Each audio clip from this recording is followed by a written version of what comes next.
Order పెట్టి చాలాసేపు అయిందే.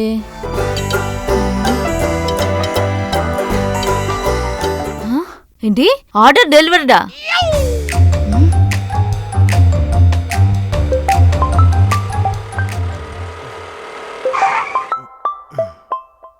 హలో, డెలివరీ బాయ్ సంపంగి స్పీకింగ్. ఆర్డర్ సరిగ్గా డెలివరీ చేయడం చేత కాదు కానీ ఇంట్రడక్షన్ మాత్రం బాగా ఇచ్చుకుంటున్నావా? నా ఆర్డర్ ఏది? ఇచ్చినాను మేడం, సార్ వచ్చి కూడా తీసుకున్నారుగా. సారా? ఏ సారు? ఎవడికి సారు? అయినా నేను ఆర్డర్ పెడితే ఎవడో సార్కి ఇవ్వడం ఏంటి? అంటే మీరే మెన్షన్ చేసినారు కదా madam, first floor left side అని. బెల్లు కొట్టాను, సార్ వచ్చారు, ఇచ్చేసాను. ఆగాగు, నువ్వు లిఫ్ట్ ఎక్కొచ్చావా లేకపోతే మెట్లు ఎక్కొచ్చావా? లిఫ్ట్ లో వచ్చినా మేడం. మాది మెట్ల నుంచి లెఫ్ట్ సైడ్ అయ్యా. అయినా ఫస్ట్ ఫ్లోర్ కి ఎవడైనా లిఫ్ట్ ఎక్కొస్తాడా? అలా అని బోర్డు ఏం పెట్టలేదు కదా, అందుకే లిఫ్ట్ ఎక్కి వచ్చేసిన మేడం. ఆహా, సర్వీస్ సరిగ్గా చేయడం చేత కాదు గానీ ఇప్పుడు సెటైర్లు వేస్తున్నావా? నా ఆర్డర్ నాకు కావాలి. అయ్యో మేడం, జస్ట్ మీరు డోర్ తీసి డోర్ కొడితే ఆర్డర్ మీ చేతిలో ఉంటుంది మేడం. దానికోసం ఎక్కడో పాత బస్తీలో ఉన్న నన్ను పంచగుట్టారమ్మంటారా?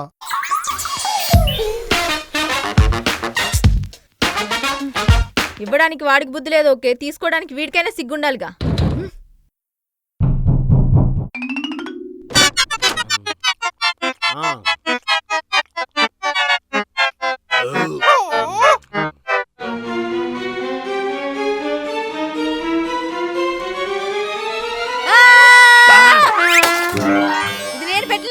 నువ్వెలా తింటావు? అంటే బాగా ఆకలేసింది. టైంకి వాడు వచ్చి మీ ఆర్డర్ సరైన చేతిలో పెట్టినాడు. మా ఫ్రెండ్స్లోనే ఎవడో ఒకడు ఆర్డర్ పెట్టింటాడని తినేస్తాను. ఆహా, కనీసం ఎవరు ఆర్డర్ పెట్టారో కూడా కనుక్కోవా? అంటే ఎదురుగా బిర్యానీ ఉంటే క్వశ్చన్ చేసుకుంటా కూర్చోలేం కదండి. నీ పాటికి నువ్వు పందిలా మెక్కావు, ఇప్పుడు నేనేం మెక్కాలి? అయ్యయ్యో భలే వాళ్ళే, ఇంకా కొంచెం ఉండదు, కాలంటే వచ్చి తినండి. నా ప్లేట్లో ఎవడని చేయి పెడితేనే నేను ముట్టుకోను, అలాంటిది నువ్వు నవ్వులు పడేసిన బిర్యానీ నేనెలా తింటారా? పాప మీద ఆకలి మీద ఉండరు కదా అని అడిగాను, వద్దంటే మీ ఇష్టం. ఇప్పుడు నా ఫుడ్ నాకు కావాలి. దాందే ముందు ఇంకోటి ఆర్డర్ పెట్టుకోండి. ఆహా, నాకెందుకు డబ్బులు బొక్క, నువ్వే ఆర్డర్ పెట్టు. నా దగ్గర డబ్బులుంటే మీ ఆర్డర్ ఎందుకు తింటా, అది లేకనే. రేయ్, నాకు మండించుకు. ఇప్పుడు నాకు ఫుడ్ ఆర్డర్ పెడతావా లేదా? అమ్మ తల్లే, ప్యాకెట్లో పైసా లేదు, నన్ను ప్రశాంతంగా మిగిలిన బిర్యానీ తిన్ని. కావాలంటే నీ డబ్బులు రేపిస్తా. నీ చేత ఎలా వసూలు చేయించుకోవాలో నాకు తెలుసురా, చెప్తా నీ పని. చెప్పుకో చెప్పుకో, చెవుకోసుకో, మంత్రాలయంబి పెండ్లి చేసుకో.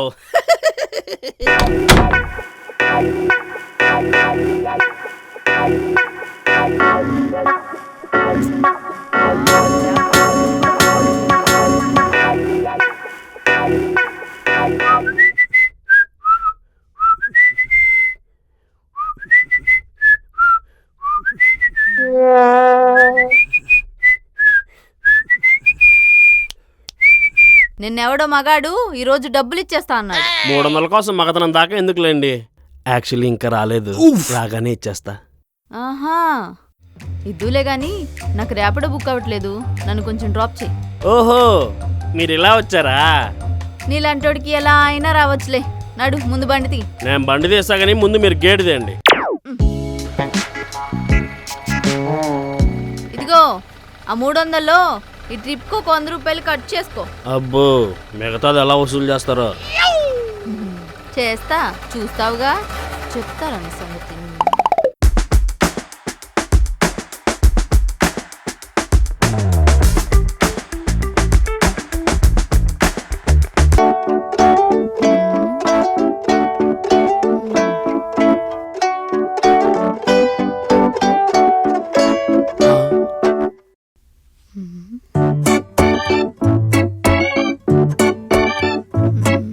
అమీర్పేట్ బస్ స్టాప్ లో అబ్బాయిలు కూడా అమ్మాయిలను ఇంతలా చూడగదే. ఇది అమీర్పేట కాదు, నేను అబ్బాయిని కాదు, ఇప్పుడు నేను చూస్తుంది అమ్మాయిని కాదు. మరేంటి నువ్వు చేసేది? పువ్వుని చూస్తున్నా.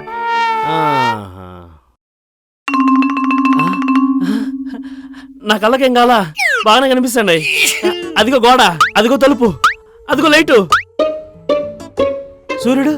అబ్బా, నా కండ్లకేం కాలా, బాగా కనిపిస్తాండి. వాచి, నా కండ్లకేం కాలా. కళ్ళు పేరు చెప్పి కుళ్ళు చోకులేకు. మరేం చేస్తానా, ఈ పువ్వు ఒరిజినల్లా ప్లాస్టికా అని. ఆ, అనుమానం వచ్చిందా? అవును. ఏంది అట్లా చూస్తున్నారు? మీకు ఇంకా అర్థం కాలేదు ఈ కేసు?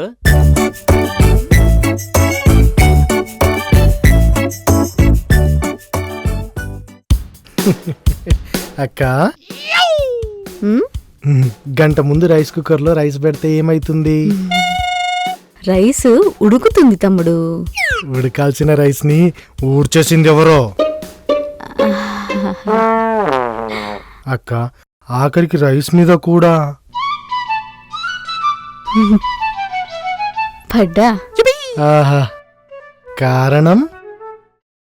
ఈ మధ్య ప్లాస్టిక్ రైస్ అమ్ముతున్నారంట తమ్ముడు. ఆహా, అయితే ఆ ఉడికిన రైస్ ని ఉండల్ని చేసి గోడకేసి కొట్టా. గోడకేసి కొట్టావా? ఏ ఉండో కూడా నీ మీద వాళ్ళలేదు కదా? వాళ్ళ ఒరిజినల్ రైసే, ప్లాస్టిక్ కాదు కదా? అక్కకి అనుమానం అంతా తీరింది, ఉడికిన అన్నం అంతా తెల్లారింది. అక్క ఆ, అమ్మ ఎరుపే, నాన్న ఎరుపే, నువ్వు ఎరుపే, కానీ తమ్ముడు నలుపేంటి అని నీకు ఎప్పుడైనా అనుమానం వచ్చిందా అక్క? నువ్వు పుట్టినప్పుడే వచ్చింది తమ్ముడు. వెంటనే DNA టెస్ట్ చేపించా. డిస్టెన్షన్ లో పాస్ అయిపోయావు. ఆ రకంగా అనుమానమే అక్క అయితే అనే సినిమాకి ఆస్కార్ కొట్టేశామన్నమాట.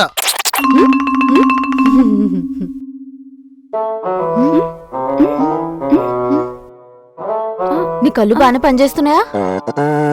నువ్వు ఆరాధ్యవే కదా. అమ్మయ్యా, నీ కళ్ళతో పాటు నీ బ్రెయిన్ కూడా పనిచేస్తుంది.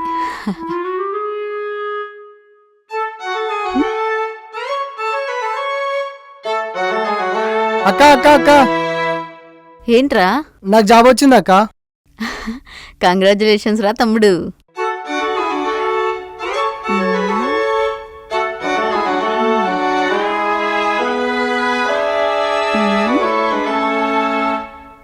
ఏందే లడ్డున అలా చూస్తున్నా? పైన అబ్బాయికి జాబ్ వచ్చిందంట, లడ్డు ఇచ్చాడు. దా నువ్వు కూడా తిను. తిను. బాగుంది. బాగుందా? తిను, మొత్తం తిను.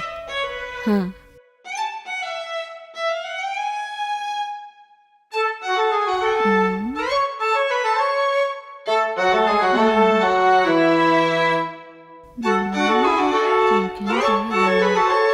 అదే లడ్డు కదా ఇది? అవును. ఆహా, ఆ అమ్మాయి అనుమానం అయితే నీలానే ఉంటదేమో తల్లి. ఈ పెయింట్ ఉంటుందా ఊడిపోతుందా? పోయింది, అంతా అయిపోయింది. అయిపోయిందా? ఎరా 5వ తారీఖే శాలరీ మొత్తం అవగొట్టేశావా? శాలరీ కదా, జాబ్ పోయింది. ఏంటి, జాబ్ పోయిందా? ఇందాకే మేనేజర్ కాల్ చేసి విషయం చెప్పాడు. రిసెప్షన్ నడుస్తుందంట. ఏంటి, రిసెప్షనా? ఎవరికి? రిసెప్షన్ కాదా, రిసెప్షన్. అయినా దీని నుంచి నన్ను తీసేసారు చూడు, వాడికి చేయాలి రోకలతో రిసెప్షన్. రిసెప్షనా? వామ్మో, మేనేజర్ మిస్టర్ కాల్ ఉంది. అన్న తీసేశారంటే నన్ను కూడా తీసేసి ఉంటారు. మమ్మీ, అమ్మా అమ్మా, నాకు కూడా కొంచెం వంట నేర్పి అమ్మా. సడన్ గా ఎంత మార్పేంటే నీలో? జాబ్ పోయిందమ్మా, ఇక నుంచి నేను కూడా నీలో వంటింటి కుందేలా బతకాల్సిందే. జాబ్ పోయిందా? ఎవరు చెప్పారే? మా మేనేజర్. కాల్ చేసేమన్నా చెప్పారా? లేదు, మిస్డ్ కాల్ ఇచ్చాడు. మిస్డ్ కాల్ ఇస్తే కాల్ చేయవే. జాబే పోయిందని నమ్మకం ఏంటి? ఇందాకే మా కొలీగ్ గడికి ఫోన్ చేసి వాడిని కూడా తీసేశారంట. నాకు కూడా అందుకే కాల్ చేసి ఉంటారు మమ్మీ. దీనికన్నీ అనుమానాలే. ఇదిగో మా మేనేజరే. సార్, నా లాస్ట్ వర్కింగ్ డే ఎప్పుడు సార్? 90 days. ఎందుకంటే మన ఆఫీస్లో నోటీస్ పీరియడ్ 3 months ఉంటుంది కదా. మేనిఫెస్టోలో హామీలాగా ఇలాంటి నిర్ణయాలు ఎందుకు తీసుకున్నారు సార్? మేనేజర్ అంటే అందరినీ మేనేజ్ చేయాలి కదమ్మా, రూల్స్ పెట్టడం కాదు. నేను మీలానే ఫాలో అవ్వాలి కదా. ఎక్కడో అమెరికాలో రిసెప్షన్ ఉంటే మనకేంది సార్? రైతు ఎక్కడో పొలం పండిస్తుంటే మనం రెస్టారెంట్ లో కూర్చొని బిర్యానీలు తినట్లా మనం చేసే ప్రాజెక్టులన్నీ అమెరికాయు కదమ్మా. అక్కడ పని లేకపోతే ఇక్కడ పని లేనట్లే. పని లేకపోతే పని క్రియేట్ చేయాలి కానీ ఉద్యోగంలోంచి తీసేస్తారా సార్? అంటే ఎంటెక్లు బీటెక్లు చేసిన వాళ్ళ చేత ఆఫీసులు క్లీన్ చేయించలేం కదమ్మా. సార్ నేను చేస్తాను సార్, కావాలంటే మన ఆఫీస్ లో ఫ్లోర్లన్నీ క్లీన్ చేస్తాను సార్. చిచ్చి, ఆఫీస్ ఫ్లోర్లు కడగాల్సిన కర్మ నీకేంటమ్మా? ఇంట్లో తుడిస్తే డబ్బులు ఇవ్వరు కదా సార్. ప్రాజెక్ట్ ఉన్నా సరే నన్ను ఉద్యోగంలో నుంచి ఎందుకు తీస్తారు సార్? నిన్ను జాబ్లో నుంచి ఎవరు తీసేశారమ్మా? ఆ? నన్ను తీయలేదా? వాడు వర్క్ ఫ్రం హోమ్ అని చెప్పి ప్రాక్సీలో ఇంకో కంపెనీకి కూడా పనిచేస్తున్నాడంట, అందుకే తీసేశా. నువ్వు నీ అనుమానం.